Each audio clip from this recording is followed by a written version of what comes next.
All right. Nice. Are we starting? I think I'll see it on my computer once it's on air. But it says excellent connection right now. Yep, we're on. We're on? We are live, guys. Welcome back to our live stream. Today we're going to be talking about Krusebel, the haunted house that we just got back from. It's supposed to be the scariest haunted house in the world, the real one. It's supposed to make McCamey Manor look like a McDonald's playground compared to how scary it is. And so today we're going to be answering some questions. The first question we're going to be answering is we're going to kind of compare it to McCamey Manor. What are the similarities? What are the differences? Are extreme haunted houses actually a bad thing? You know, because are these haunted houses pushing it too far where it's actually bad, or was it actually a good experience for us? And we're going to dive into all those questions. So this is live. A lot of people think we pre-record these, but this is live. We had a lot of technical difficulties yesterday, so we're going to cover everything that we covered yesterday, plus a ton more. So if you've watched yesterday's live, keep watching, because we're going to get a lot deeper into subjects. And if you guys want to leave a super chat at the end, we'll leave probably 5 or 10 minutes for some super chats to read those. Anyone else feeling deja vu right now? Yeah. But Any comments on the... I think the people were like, yo, the audio's good this time. Everything's good. So let's start. Okay, so the first thing I want to say is, so mostly in this live stream, we're going to be comparing Krusebel to McCamey Manor. And there's two different types of McCamey Manor haunted houses, in my opinion. There's the San Diego version of McCamey Manor, but there's also the Tennessee version of McCamey Manor.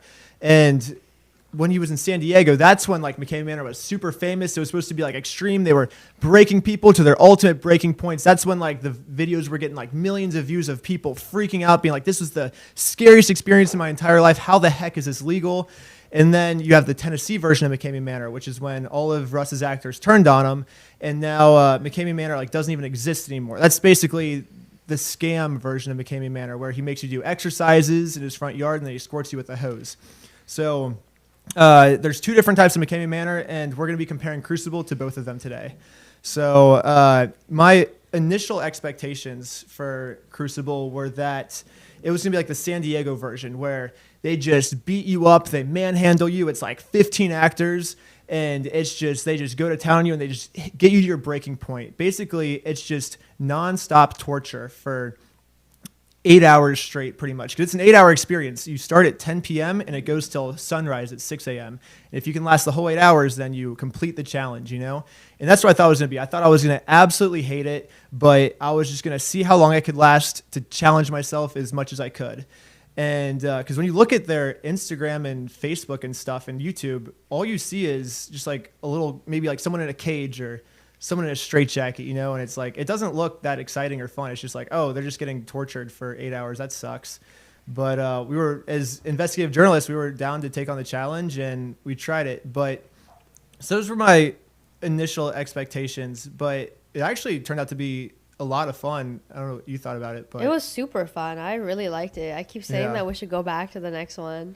Yeah, I actually might be down to go back again too. I thought I was going to hate it, but yeah, I'll just say one thing. They 100% over-delivered with whatever our expectations were. Like, the theatrical performance of it was amazing. The intensity was amazing. It was more intense than I thought it was going to be. It was more theatrical than I thought it was going to be. But it was also more fun and exciting and more adrenaline-inducing than I thought it was going to be too. So, yeah. Right. The acting was phenomenal.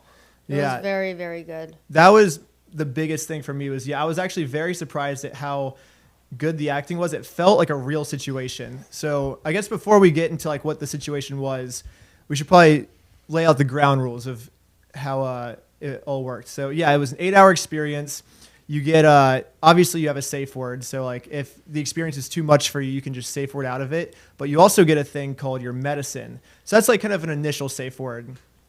Because say there's one thing that's too intense, but you're not at your breaking point yet, but something's like too intense, then you get to use your medicine. So that way you don't have to actually, the experience isn't done for you, but you just get to like pass this one thing and then you get to keep going. But you only get it one time, because if you got your medicine for every single room you went to, then you would just, obviously every single room you want to skip it, you know, so you would just skip everything and then you wouldn't get as intense of an experience. So allowing only one redo or like one skip makes it so that way you have to push yourself further than what you would maybe want to push yourself, and I really like how they do that because it actually incentivizes you to like go past your limits, you know what I mean? And then eventually because once you use your medicine, you're like, I know if I say my safe word now, it's all done. So maybe I'll just stick there. Maybe I'll just keep going, even if you really don't want to in the moment. Yeah. And also because, you only have one medicine, you're like really saving it for something you really, really don't like. Yeah.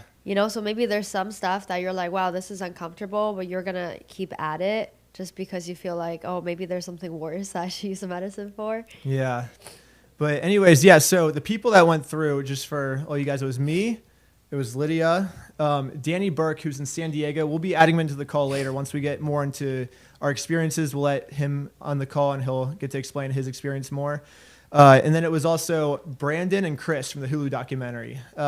We had a lot of other people that wanted to come with us from the series, but unfortunately things came up for all of them and they weren't able to come. I think they were too scared, so they just bailed on us. Yeah, that's what Lydia thinks. She thinks they were too scared. I mean, I don't know. I think it was a little mixture of both. I think it was, they were scared, but also there was work stuff in the way. But yeah, Chris and Brandon have actually done it before. They made it through the whole experience, and they are what I call professional extreme haunted housers. They basically, this is their main hobby, is going to the most extreme haunted houses in the world. And so we went with some of the best people, and it was intense. And they all said Krusebel was the gnarliest and the most fun. So that's why we did Krusebel, because this was the full experience for us, And after doing it, I kind of agree with them. I don't think it would be very surprising for there to be an extreme haunted house that was better than Krusebel. I think they did like an A+ job. I don't know. It was just so good that I don't see how you could do better than that. But okay, so now I think we got to answer the question everyone wants to know: who lasted the longest? So I guess we can go in chronological order. So they put us in a room, right?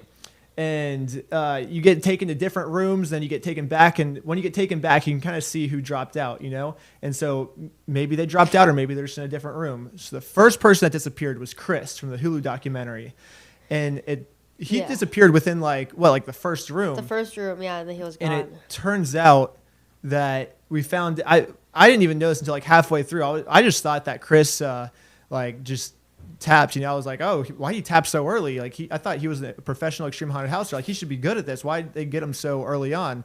And then we found out that he was actually never going through. He was just pretending to go through to mess with our heads. And like when he was on the Zoom call, like saying all his like fears. Yeah, because also before he was telling us like some scary stuff. Yeah. Like, oh, it's gonna be really bad. There's these things that hurt so bad. I think he was pretending to be on our side. That way we would tell Chris things, and then he would let the people know. I think it actually acted for two reasons. He did it because he was able to know what would really scare us, so he could push us to our limits. But at the same time, he knew the things that would really trigger us, so they would make sure not to do those things to us, because they don't want to emotionally scar us for the rest of our lives. Right. They're here to give us a good show. They're not here to damage us and ruin our lives like McCamey Manor is, So I think there was kind of a double reason for him doing that, but it definitely did make it scarier for him doing that, because now it's like, oh, one of our people that's going in with us is actually an insider mole. Like, that's scary, And then the next person that tapped was Danny. I will say he probably got one of the hardest initial experiences. We'll bring him on later and he can kind of explain what made him tap, but he tapped relatively soon. And then Brandon was the next person to tap. Surprisingly, I thought Brandon was going to make it all. I was actually 100% sure Brandon was going to make it all the way through. I was so happy that I tapped after Brandon. That was like a huge ego boost for me. But yeah, Brandon even used his medicine. They fully got to Brandon's breaking point. Like he was just like, screw this. I'm not even using my medicine. I just want out now. He was like, take me out right now. And they took him out. They pushed him to his limit. I think the same thing happened to Danny. I don't think he used his medicine either. I think he was over it. Yeah. And then you used your medicine on the... I used my medicine on cattle prods. I was not down to get fucking stabbed with a cattle prod. Yeah, those were very, very intense. Yeah. Also, I'm like so scared of electricity, because one time I like shocked myself from a breaker at like 240 amp, and I felt like my brain got like slower after it. So I was like, fuck, never again. Yeah, those were very, very intense. I hate electricity. That was one of, but surprisingly, there was a lot worse things than the cattle prods, I thought, for me. But that at the time, that sucked. The thing that I liked about the cattle prods was you knew what you were getting. You know, like they showed you the cattle prod, and then they would obviously they were chasing you around with it, and like if you didn't obey your tasks, they would cattle prod you, but you still knew when it was coming. You know, like I think knowing that it's coming is like the worst part because they were like going really close to you with it. You know, the worst part for me was when they would rub me with it. You know, it's like they're like if you mess up. You're gonna get fun, and you know you're 1 second away from it at any moment. That was pretty bad. But what was even worse for me was when you're blindfolded going to a new location, and they like put you in some contraption, and really you don't know that was what's gonna my happen. favorite part. It was so exciting. It was exciting and fun. It was very adrenaline inducing, but because also they had such scary. cool scenery that I was just so excited to see like where we're going and what we're gonna be able to see. I'm not gonna lie, it was very, very exciting, but it was also terrifying for me because it's like the fear of the unknown. The scary part for me was walking without being able to see. Because I was walking really slow. They kept being like, hurry up, yeah. I'm not going to run you into a wall. But I thought that they were going to tell me that they weren't going to run me into a wall and just hit me into a wall, that I'm going to be really scared. Yeah, just the fear of the unknown. That's what really got to me. Like, when they're taking me to a new room and they start initially, like, when, like, they put your head in the contraption or something, you're like, oh, no, claustrophobia is hitting in. You're like, every single time that happened, I was like, why the heck did I do this? I was like, I want to say the safe word so bad, but I was like, I'm not at my limit, but I'm almost at like my scared limit, like my mental limit, you know, like physically I was fine, but like mentally I was just like, I don't know if I can handle what's about to happen. Like, this is so scary.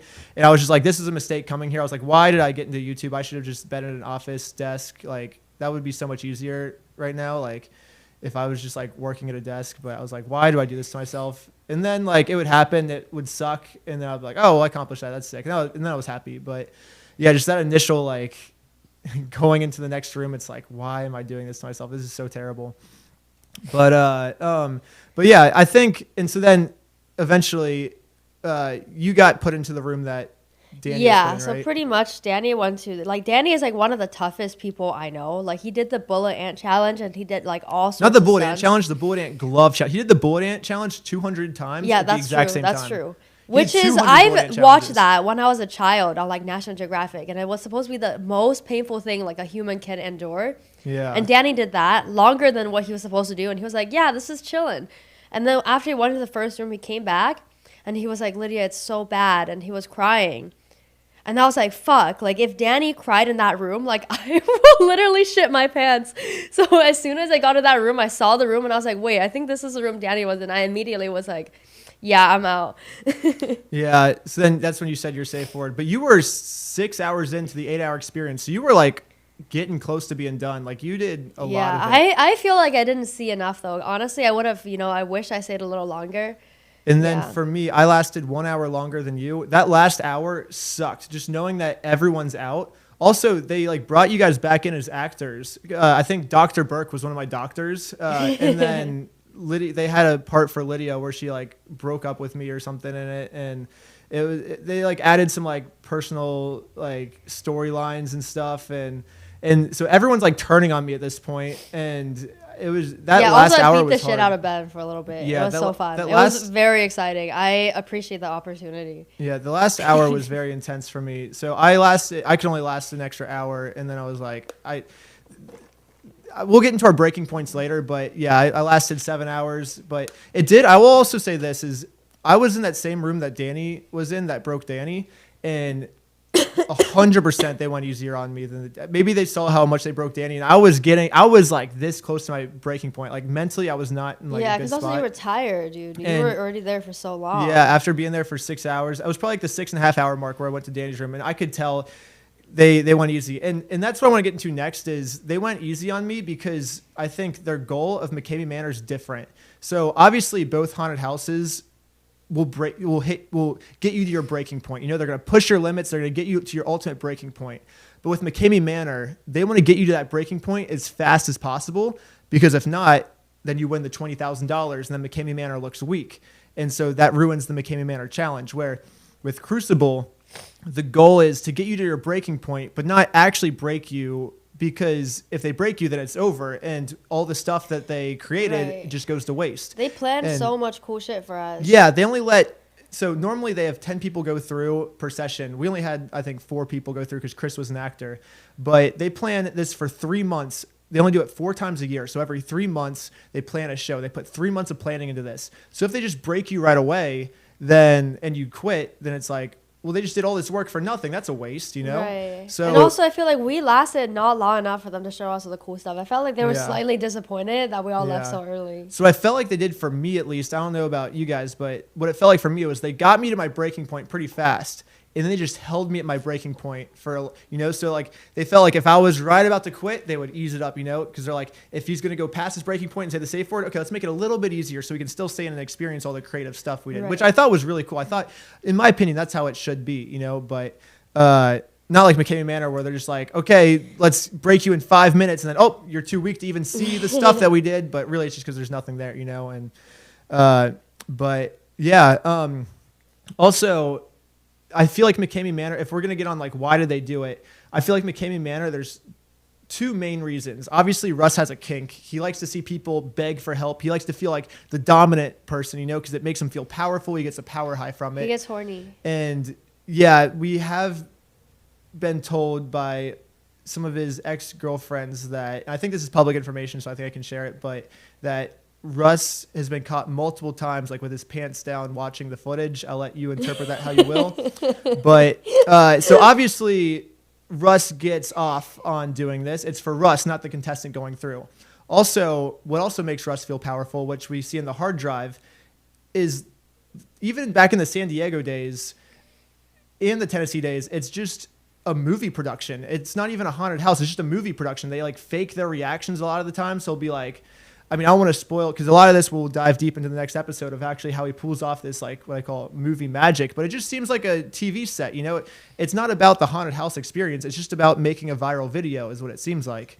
Right. And with Krusebel, they don't film it or anything. They filmed it for us because we're content creators, but that was a one-time exception for them. Normally they don't film it. Mm-hmm. And I even got done with the thing. And I was like, dude, like, I think the first thing I said was, I was like, dude, I don't even care about the YouTube video. Like, that was just a fun experience for me. Like, if I don't get any of this footage, like, I don't care. Like, I'm just happy I got to experience this, because it was like an adrenaline rush. Like, I don't even know if the footage can capture what I went through, because it was so fun. Like, maybe the footage is going to suck, but like, I don't know. Like, it was just a fun experience that I'm glad I did, And when I got done with McKamey Manor, my reaction was like, and I know this is a lot of people's reactions also, I'm not the only one, but they say, like, I feel like we got good footage. They're not like happy about their experience. They're just like, I can't wait to see the footage, because it's more of a movie production with McKamey Manor and less of a haunted house experience.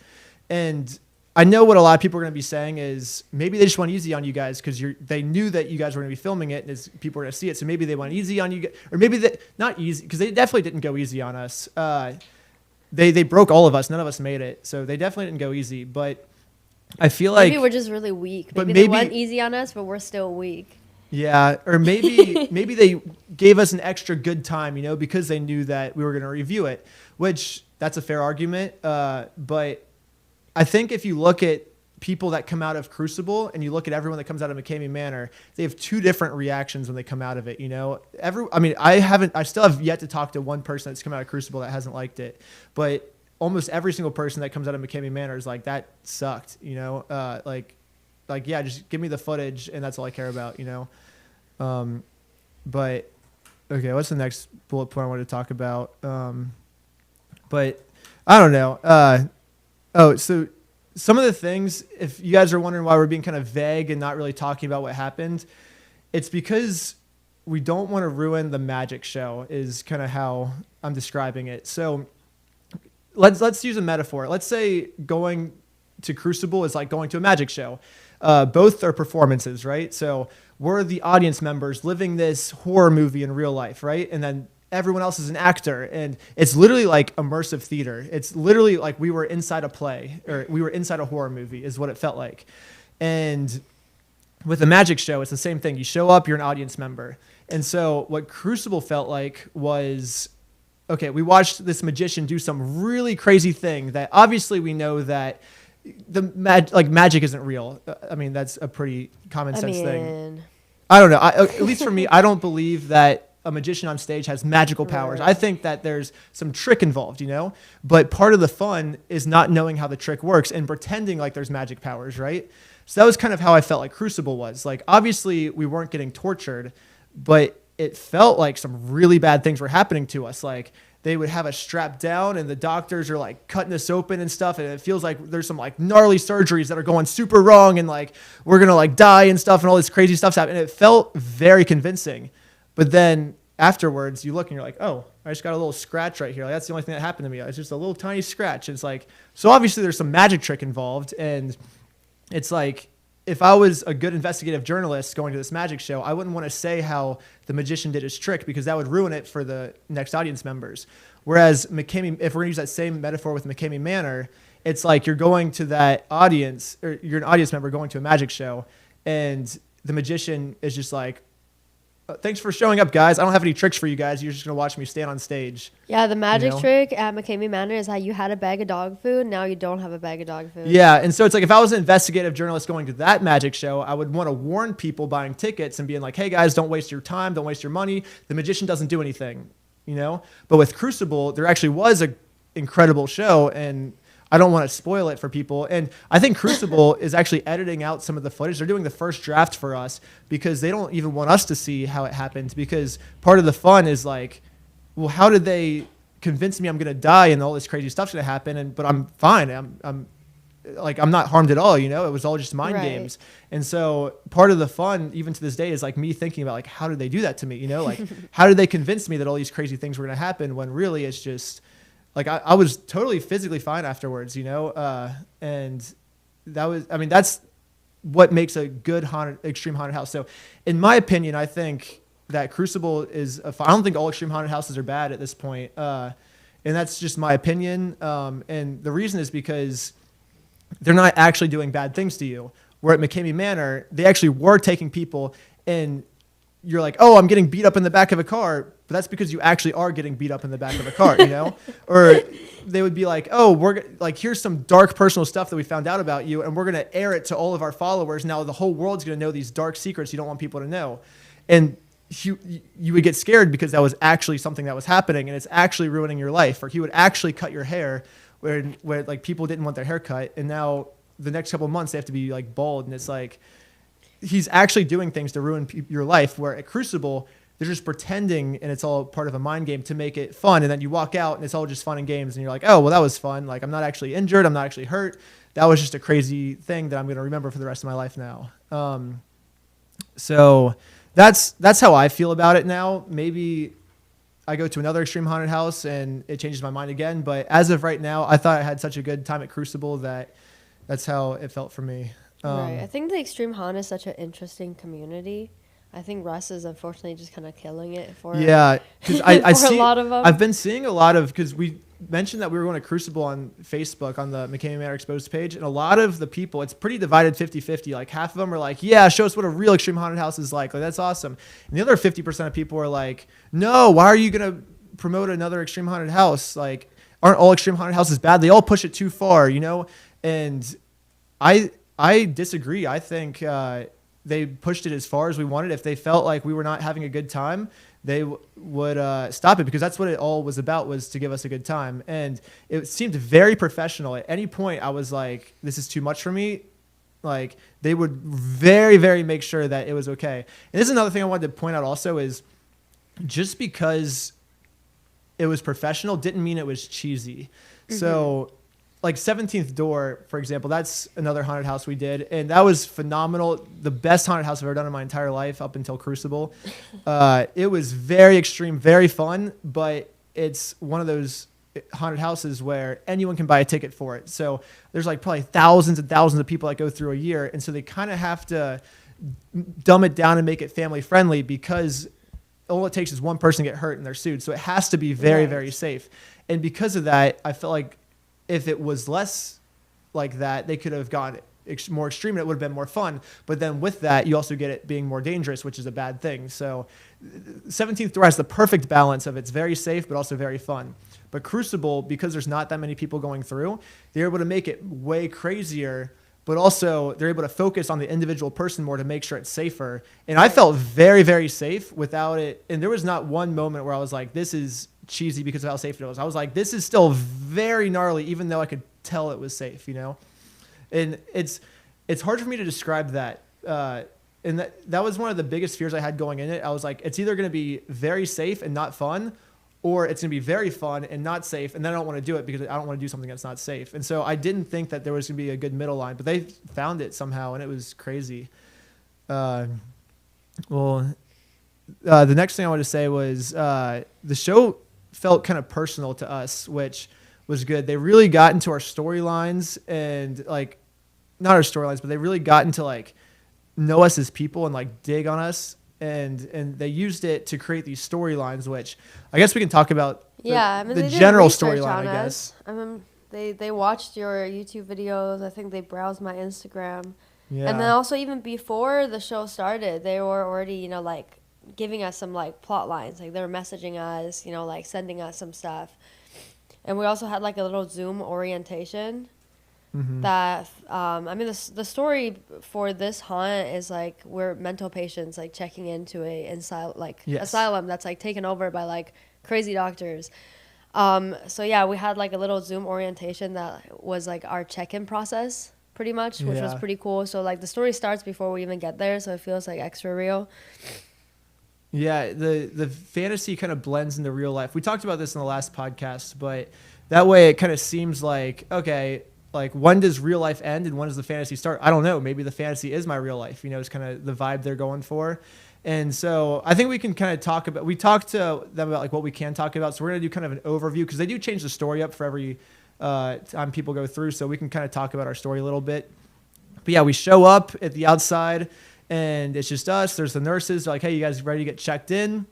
And then right as we're about to go in, another person comes up just wearing normal clothes, right? Just completely normal. And he's like, hey, I'm ready to check in also. And they're like, oh, Nathan, we've seen you here before. You know, his name's Nathan, which is actually funny because we were supposed to have a guy named Nathan our Nathan bailed and there was another Nathan. Yeah, Burger King guy was Nathan. He ended up not being able to go because he had COVID. And so we were like, oh, sick, a Nathan replacement. We were like, awesome. And so he just seemed like a normal guy. He was like a very chill dude. Just seemed like kind of like me and Danny. Just like he was like tweaking out. No, not at first. He was like scratching his arm, and then he got right behind me, and I turned around, and he was just like holding a knife and was like, shh. Oh yeah, he had a knife, and they were like they had to pat us down and stuff before we go in, just to make sure we didn't have like any like secret recording devices or anything, even though they were filming it anyways. But and then they found a knife on him, like a little pocket knife. No, I told the nurse, I was like, hey, this guy's got a knife. And then like the nurse confiscated it, and then Nathan was just like, I'm gonna kill you, like you're done. I was just like, okay.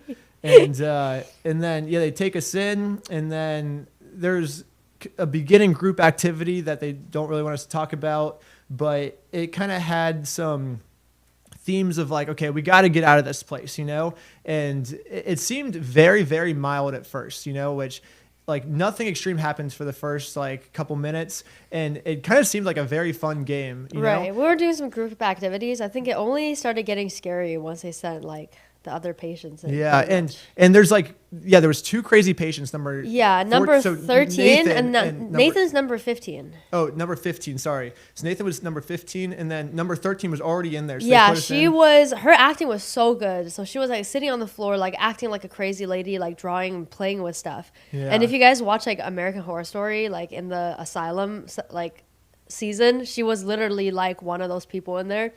So yeah, it was pretty sick. And then it kind of started as this like almost innocent thing, you know, where it's like, oh, nothing bad's gonna happen. This is just fun and games, right?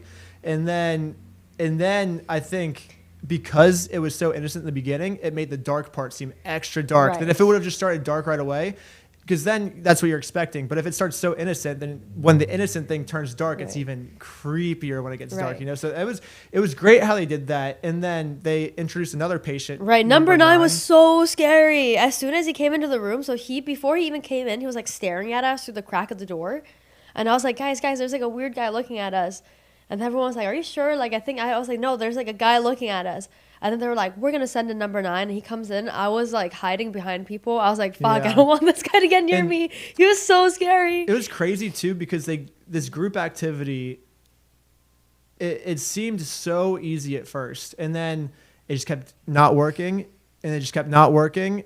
And then they And just then kept adding more patients. and then then all the patients start getting started going crazier. crazy. And then we're like, oh no, like, and then they're all like talking to themselves, like kind of like grabbing us by the hair and stuff. And we're like, they we're were trying like to do these out things. of nowhere for no reason, would just like smack us and like grab our hair, and it was like It really- with like zero warning and like for Yeah. no reason. So just like out of nowhere. So you're always like, oh shoot, like this could happen again, but you don't know when, and there's like no pattern. The only way I can describe it was I felt the feeling of doom.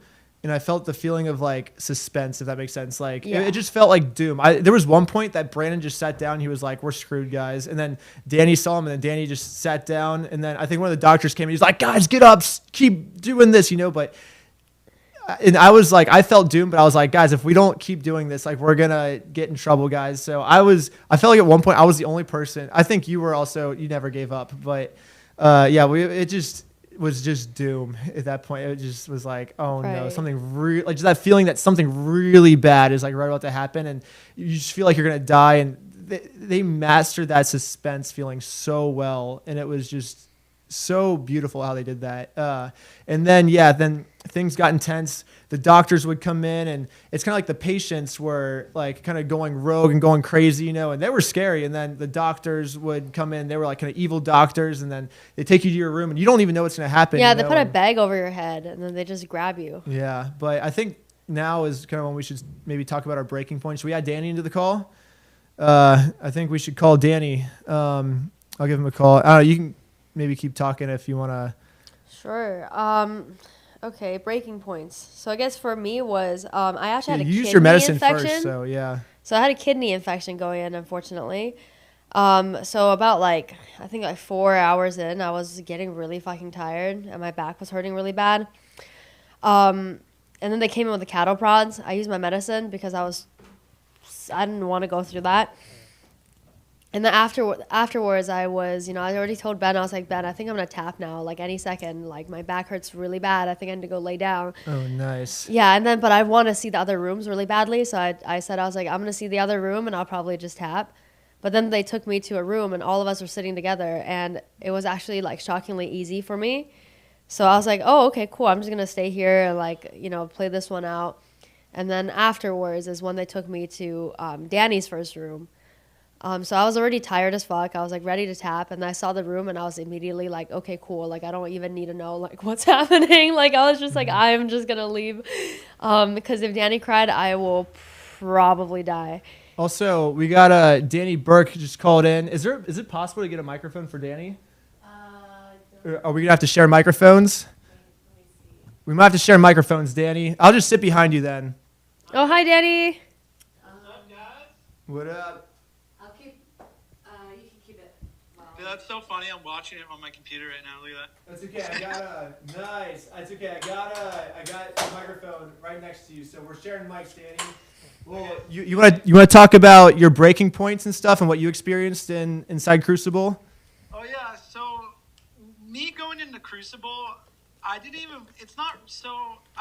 used to do like crazy stunts, and I kind of like retired from doing crazy stunts just because I put my body through so much damage. But Ben and I have been basically teammates for about 2 years now, so I kind of leave him hanging on going to Krusebel. But just me going into it, I just didn't even want to do it, but I was just wanted to go experience it for a little bit. And so I was already really scared. And when they put you in the room, and then when you go into your first room and they like hood you, and you have no idea where you're going, and then like they put you in a chair. For me, this is my first room. They put me in a chair, and they make me scoot back. I'm strapped in, so I can't even move.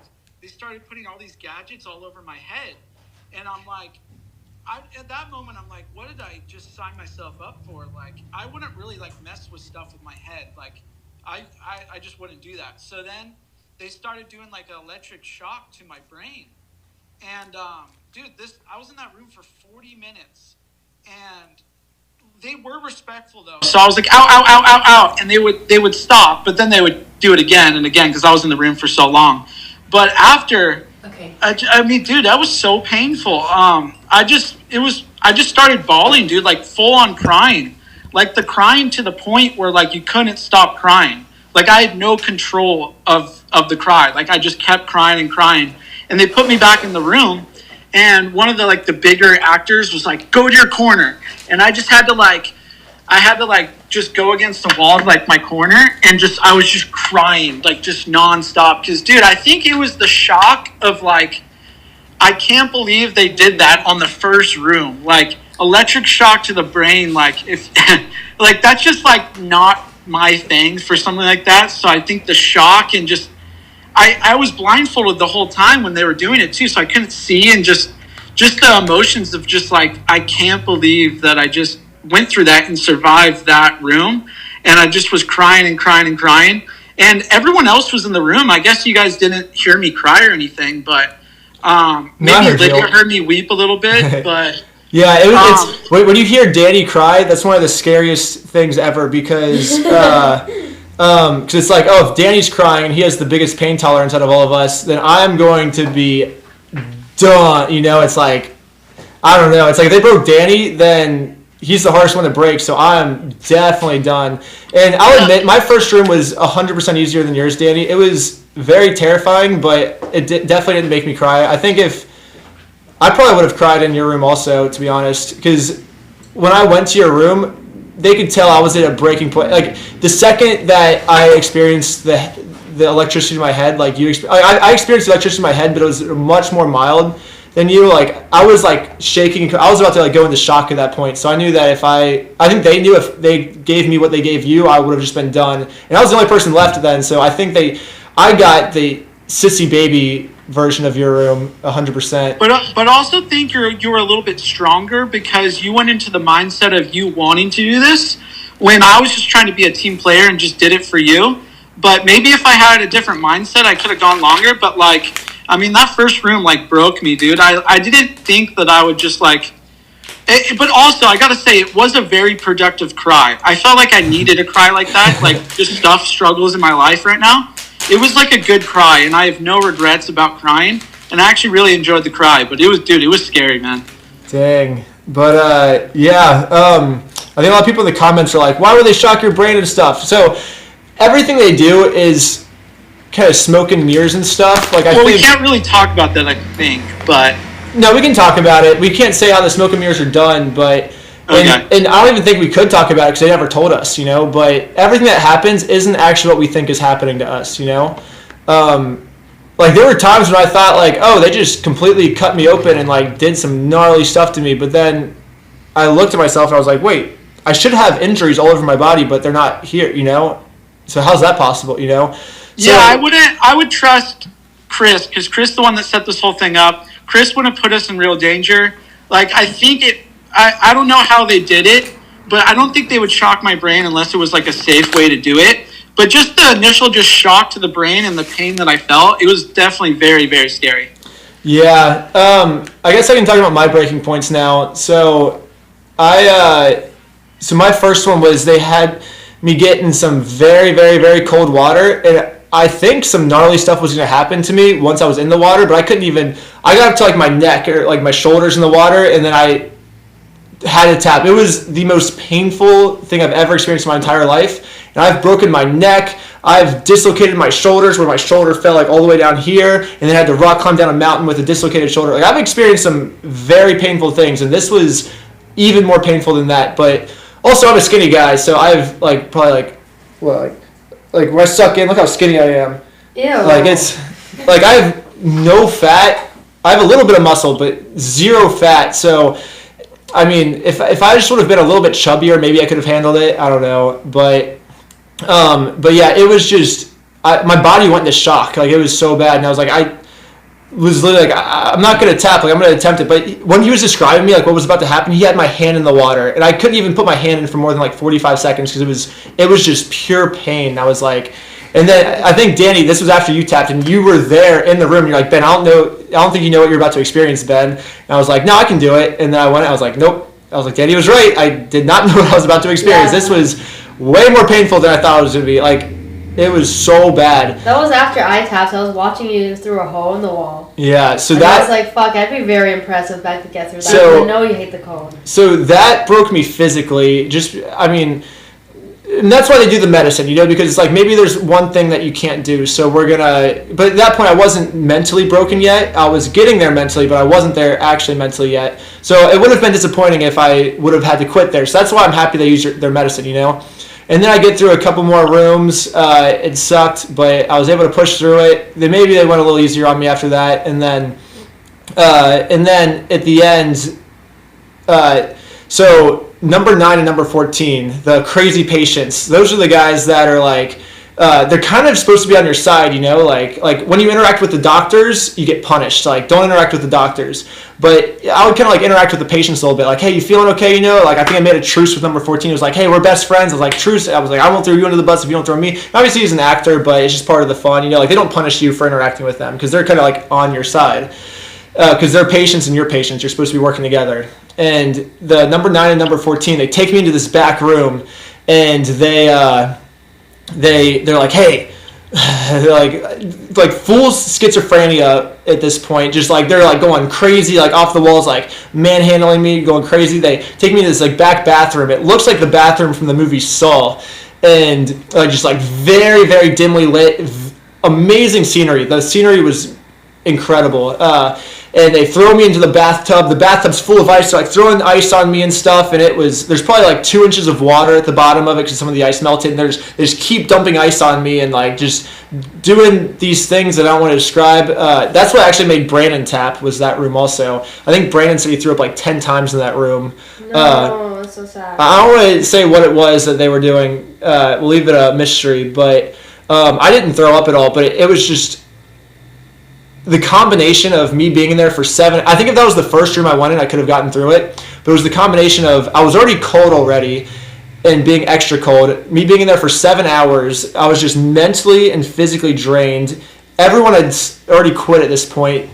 They were turning Danny against me, Lydia against me. They were turning everyone against me. And I was there by myself. And number 9 was just crazy, dude. His acting was so scary. good. He's really scary. He was one of the scariest actors I've ever met in my entire life.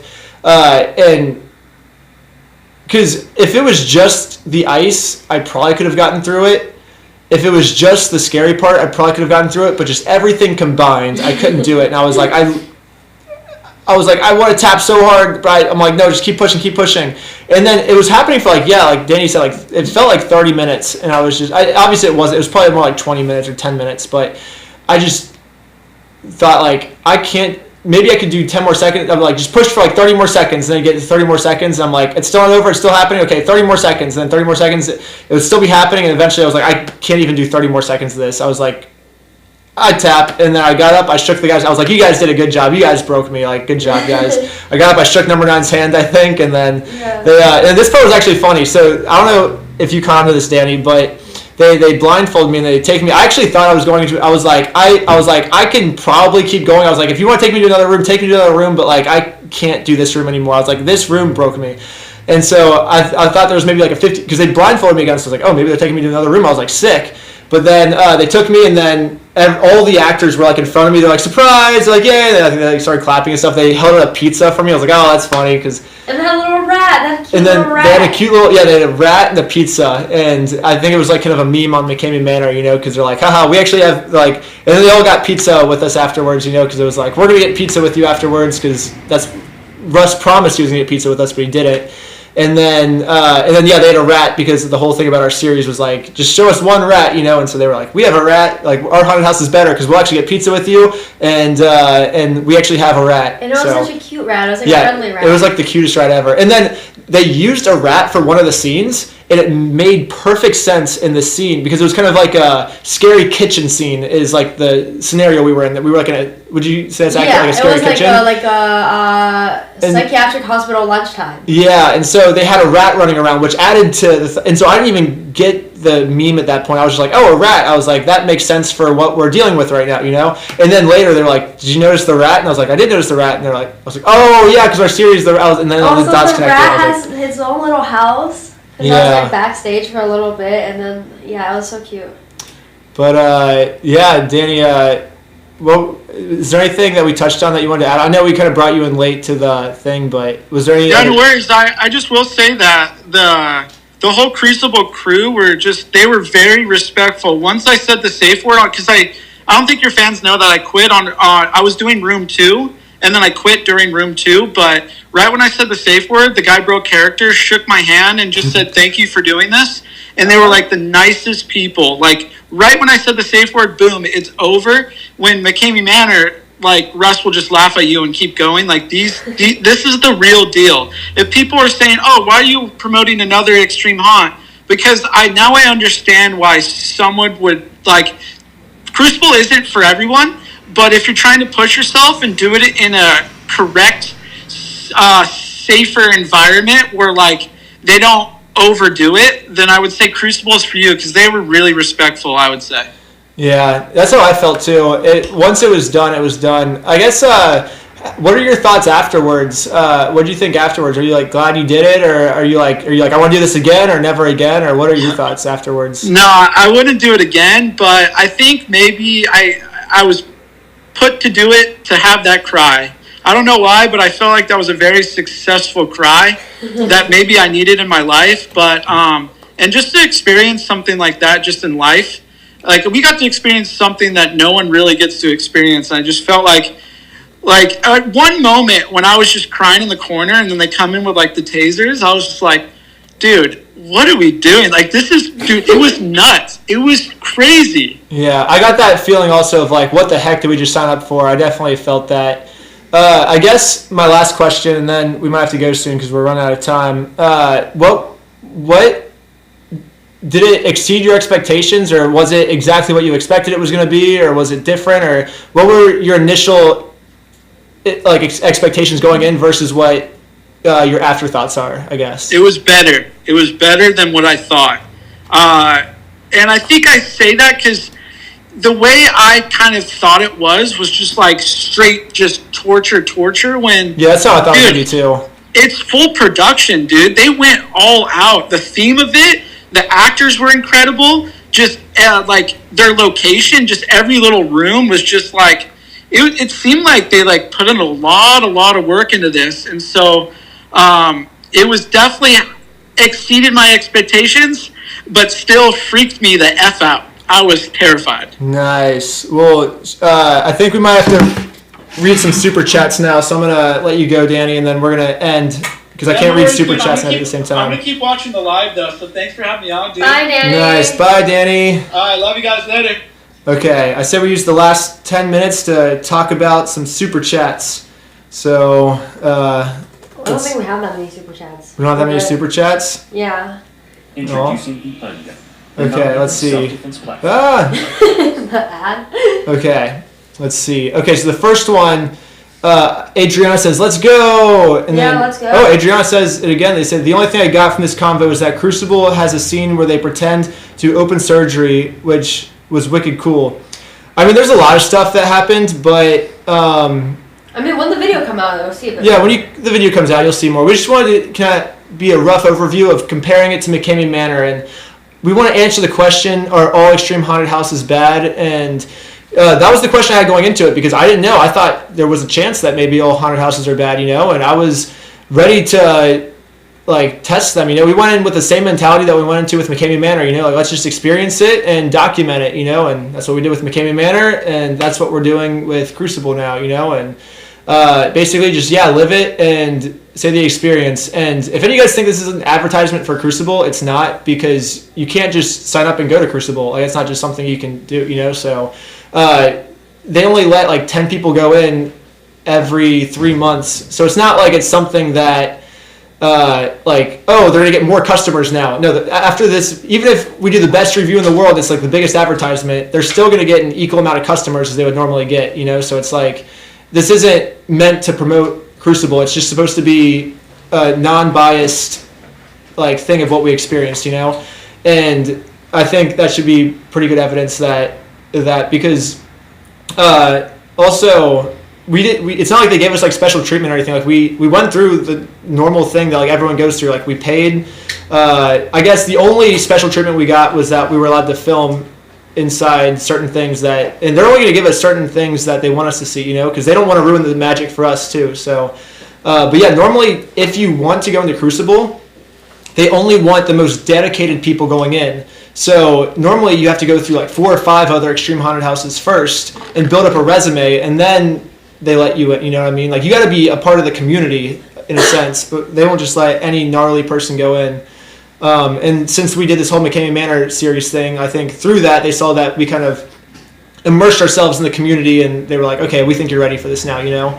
And so, yeah, I think if anything you take away from this video, it should just be like just because Russ is bad doesn't mean that all extreme haunted houses are bad, you know? Like, I could listen to a bad song on the radio, but does that mean that every song on the radio is bad? Probably not, you know? But if that's the mentality I have, that, oh, I hear one bad song on the radio, and I'm never going to listen to the radio again.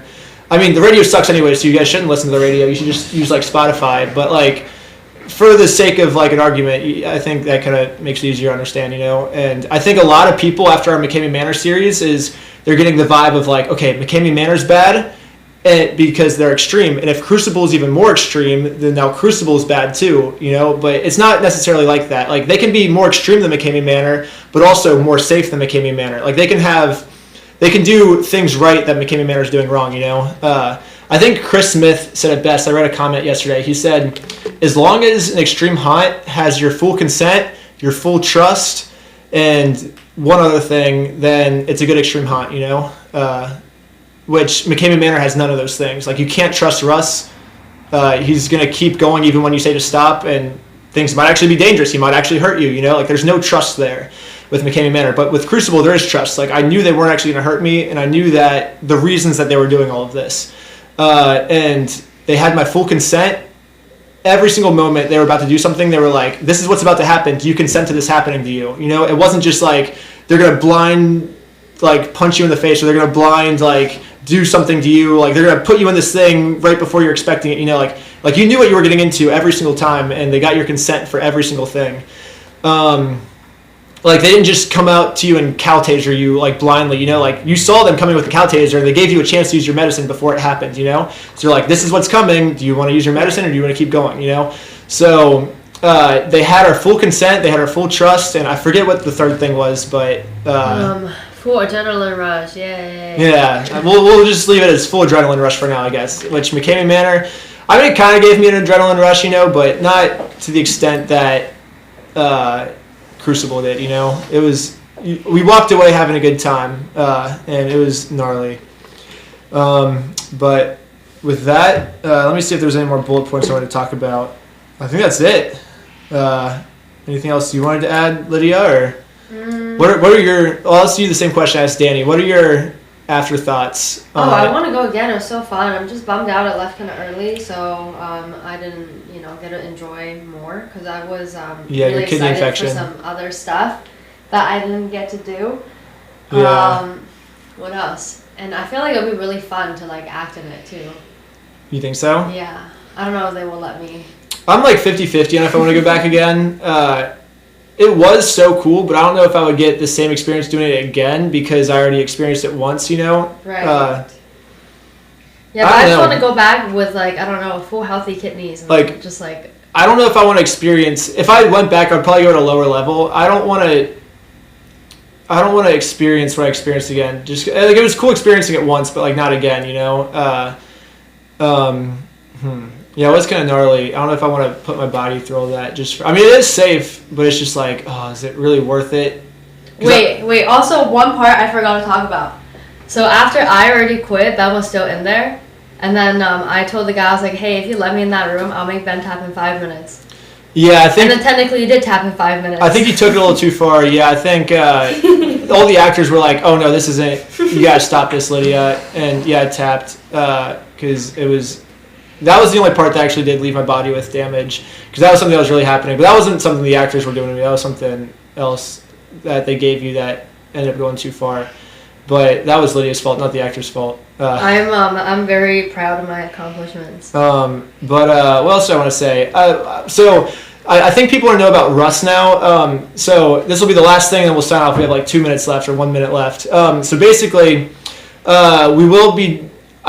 I asked Chris when I was there, I was like, hey, how long is this investigation going to take? Because I can't really post the video until the investigation's done. And Chris was like, dude, it could take years. So obviously I'm not going to wait years to post the video. I think we're going to revise the video a little bit and take some parts out that don't interfere with the investigation, because I think like 80% of it like won't interfere with the investigation. So we'll keep that 80% and kind of tie it up in a little storyline, and then, dude, I don't know, because and people are like, oh, well, Russ already knows what's on the hard drive. Like, how will it ruin the investigation? You're just going to be telling Russ information he already knows. I've been getting that question a lot, which makes sense. Like, because the way I described it, it kind of seems like that. But that's also how I want it to seem, because then that's what Russ is going to think, you know? Because if he thinks like, oh, well, Ben doesn't actually have this information on me, then he'll just go, he's like, oh, I already know everything. He's just going to go about his day. So if you guys are confused, then Russ is also confused, and that means the plan's going to work. It's kind of like the pizza thing. When I first said the pizza thing, everyone was confused. Like, how is getting pizza with Russ going to take down McCamey Manor? But because I wanted to confuse Russ, and a side effect of that was now my whole audience gets confused, and it's like, but it ended up working in the long run, and it actually worked, and that's what got us the hard drive. So this is the exact same thing. We found out a thing that Russ is doing that 100% will shut down McCamey Manor, but and we put it in our video because I assumed that by the time it would be a fast process. You know, I was like, oh, this will take 2-3 weeks, you know? But then what actually ended up happening is, yeah, now the investigation should take longer. And the thing is if I say it, then Russ can theoretically fix some things before anything bad happens. So, yep. Our producer lady is saying we got to wrap this up. So that's all I can say for now. But until then, we will. Yay. We got 2 more super chats. One says, "Let's use your medicine." We love you, Ben. Love you guys too. We're signing off. Let's go. Bye. We gotta go.